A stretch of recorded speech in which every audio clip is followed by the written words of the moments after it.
बढ़ता ही जा रहा है, डे बाय डे चिंताएं तो बढ़ती ही जा रही है, मेहनत बढ़ती जा रही है, व्रत कर रहे हैं, नंगे पांव चल रहे हैं, उपवास कर रहे हैं। वैसे एक बात बताना, आपको लगता है भगवान को अच्छा लगता होगा जब हम ये सब करते होंगे? अगर वो पेरेंट है, हम गैस कर रहे हैं, I don't know what's right और रॉन्ग, वी गेसिंग, आप पेरेंट हैं, आपको अच्छा लगेगा कि आपका बच्चा पूरा दिन खाना नहीं खाएगा तो? हाँ जी, नहीं ना। और आपको अच्छा लगेगा आपका बच्चा नंगे पांव 1000 सीढ़ियां चढ़ता ही जाए, उसके पैरों में से खून निकल के आ रहा है, लेकिन वो आपको खुश करने के लिए 1000 सीढ़ियां चढ़े, आपको अच्छा लगेगा? जो चीज आपको अच्छी नहीं लगेगी ना,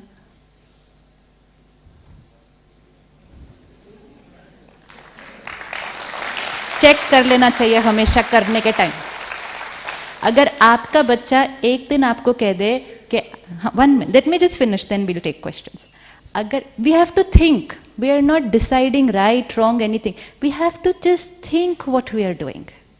we were doing everything for purification, right? Purify करना था हमने अपने आप को, लेकिन प्योरीफाई किसको करना था हमने?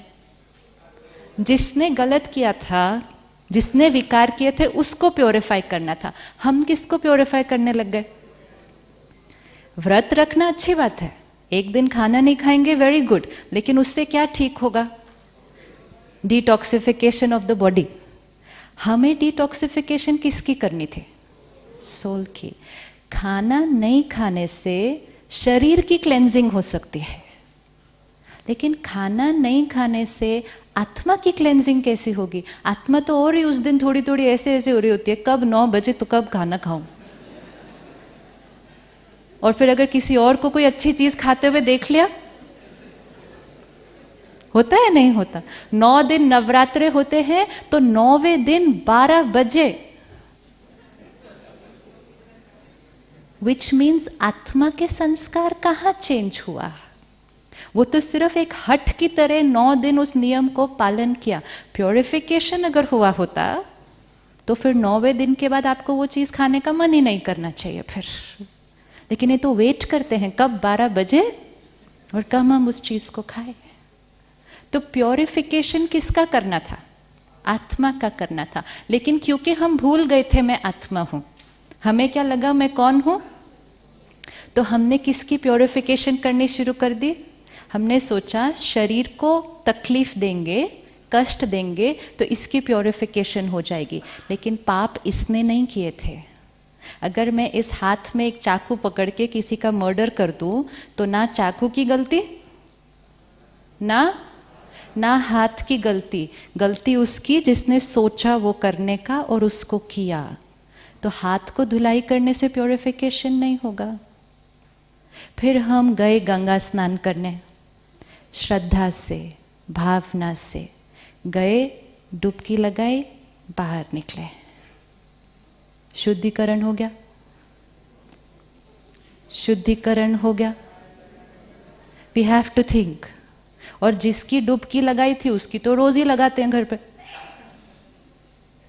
शुद्धिकरण किसका होना चाहिए था? कि गया कोई और था, संस्कार बदल के वापस आए, तब शुद्धिकरण हुआ।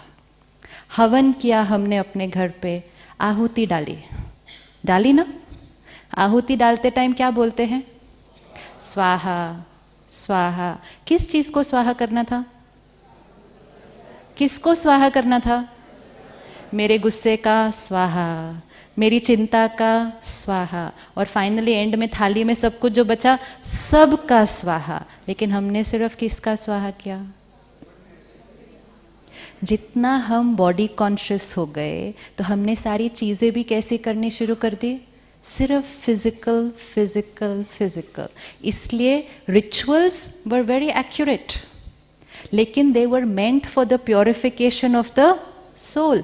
लेकिन हम आत्मा कुछ और सोच रही है, हवन कर रहे हैं, सोच रहे हैं वो आया कि नहीं आया, वो क्यों नहीं आया, उसके हवन पे तो मैं गया था, वो ऑफिस के लिए लेट हो रहा है, पंडित जी का हवन खत्म ही नहीं होता, पंडित जी जल्दी करो, देर हो रही है, हाफ डे की छुट्टी ली थी सिर्फ।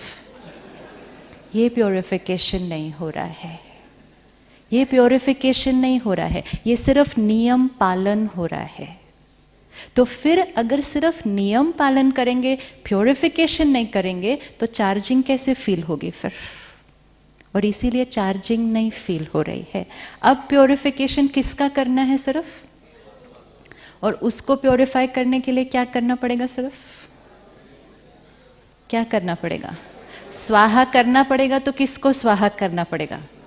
विकारों को स्वाहा करना पड़ेगा। स्नान करना पड़ेगा। तो किसके अंदर स्नान करना पड़ेगा? किसके अंदर स्नान करना पड़ेगा? गंगा स्नान करना होता है ना। तो गंगा स्नान मतलब ज्ञान रूपी गंगा के अंदर रोज डुबकी लगाने।